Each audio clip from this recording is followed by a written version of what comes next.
Hi students, welcome to my channel. நீங்கள் பார்த்துருக்கிறது 9th standard half yearly எக்ஸாமுக்கான question paper. So half இயர்லியில் வந்து நீங்கள் ஃபுல் போர்ஷன் எழுதுவீங்க. ஸோ பார்த்து நல்லா பொறுமையாக எழுதுங்க. ஸோ ஃபுல் போர்ஷன் இதுதான் நீங்கள் எழுத போகிற ஃபஸ்ட் டைம். ஸோ காலம் பிறக்கும் முன் பிறந்தது தமிழ், அது ரொம்ப இம்பார்ட்டன்ட். பொருத்தமான வினாவை தேர்ந்தெடுக்க, அது ரொம்ப முக்கியம். அதே மாதிரி மாறுபாட்டு குழுவினை கண்டறிக. ஸோ 5 சால்புகளில் 2, அது ரொம்ப ரொம்ப முக்கியம். அதே மாதிரி கார் அறுத்தான், அது ரொம்ப முக்கியம். ஸோ அது வந்து ஆகுப்பெயரின் வகையை சுட்டுக, அது ரொம்ப இம்பார்ட்டன்ட். திருநாதர் குன்றத்தில், அது ரொம்ப முக்கியம். ஸோ இந்திய தேசிய இராணுவம் தலைமையில் உருவாக்கினர். ஸோ நான் கொஞ்சம் தமிழில் வந்து கொஞ்சம் வீக்காக தான் கொஞ்சம் திக்கி படிக்கிறேன். ஸோ காய்மாண்ட தெங்கின் பழம், அது அந்த பாடலை படித்த வினாக்களுக்கு விடையளி. ஸோ அதனால் பார்த்துக்கோங்க. நீங்கள் மேலே ஒரு பாட்டு பார்த்தீங்களா, ஸோ அந்த பாட்டு படித்தாங்க உங்களுக்கு இந்த ஆன்சர்லாம் தெரிஞ்சிடும். ஸோ நீங்கள் தெரியாட்டியும் நீங்கள் எதுவுமே எழுதாமல் அப்படியே விட்டு வந்துடாதீங்க. ஸோ உங்களுக்கு தெரிஞ்ச அளவுக்கு நீங்கள் உங்களுக்கு எது தெரியுமோ ஸோ அதை ஃபில் பண்ணிட்டு தெரியாததுக்கு இங்கி பிங்கி பாங்கி கூட போட்டு எழுதுங்க. ஸோ ஆனால் நீங்கள் தயவு செஞ்சு விட்டுட்டு மட்டும் வந்துடாதீங்க.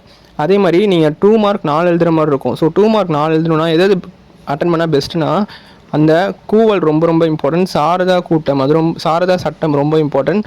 அதே மாதிரி கூட்டுப்புழுவை எடுத்துக்காட்டி, அது ரொம்ப ரொம்ப இம்பார்ட்டன்ட். வீணையோடு வந்தான், கிளியே பேசு, தொடரின் வகையை சுட்டுக. அதே மாதிரி மரபு சொடர் நீங்கள் அட்டன் பண்ணலாம். பொருத்தமான உரிச்சொடர்கள், அது உங்கள் புக் பேக்கில் தான் இருக்கும். கலை சொற்களும் உங்கள் புக்கு பின்னாடி இருக்கும். தமிழ் எண்களில் எழுதுக. ஸோ இதெல்லாம் நீங்கள் அட்டன் பண்ணலாம். இதெல்லாம் அட்டன் பண்ணால் பெஸ்ட்டாக இருக்கும். ஏன்னா மற்றதில் வந்து உங்களுக்கு மார்க் குறைக்கிறதுக்கு சான்ஸ் இருக்குது. பகுப்பது ஒரு பிளக்கணம்னா உங்களுக்கு மார்க்கே குறைக்க முடியாது. ஸோ நீங்கள் கரெக்டாக எழுதுனீங்கன்னா.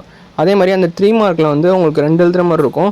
ஸோ அந்த 2 வந்து குறிப்பு வரைக்கும் நீங்கள் எழுதுனா பெஸ்ட்டாக இருக்கும். அதே மாதிரி இந்த உரை பற்றி, ஸோ உரை பற்றி வந்து உங்களுக்கு நல்லா தெரிஞ்சு எழுதுங்க. ஏன்னா உங்களுக்கு சப்போஸ் நீங்கள் 95லாம் எடுத்திங்கன்னா உங்களுக்கு மார்க் கம்மி பண்ணுறதுக்கு நிறையவே சான்சஸ் இருக்குது. ஸோ அதுக்கு தான் சொல்கிறேன். அதே மாதிரி பிரிவு 2வில் பார்த்தா நீங்கள் அதே மாதிரி 2 அட்டன் பண்ணணும். ஸோ இந்த 2மே உங்களுக்கு 2 மார்க் தான். 3 மார்க்கு அந்த தன்வினை பிறவினை எடுத்துக்காட்டுகளுடன் வேறுபடுத்தி காட்டுக, அது ரொம்ப இம்பார்ட்டன்ட். தற்குறிப்பேற்று, இதில் இருக்க 3மே ரொம்ப ரொம்ப இம்பார்ட்டன்ட். ஆனால் அந்த தற்குறிப்பேற்று ரொம்ப ரொம்ப இம்பார்ட்டன்ட்.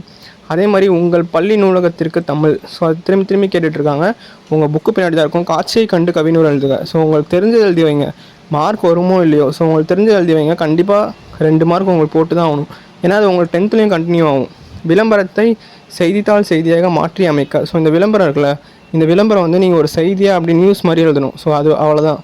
அதே மாதிரி என் பெற்றோர் மகிழுமாறு, ஸோ உங்கள் பெற்றோர் சந்தோஷப்படுற மாதிரி நீங்கள் என்ன செஞ்சீங்களோ அதில் இன்னும் இல்லாட்டி மொழிபெயர்க்க நீங்கள் எழுதாதீங்க. ஃபஸ்ட் ஆவே எழுதுங்க.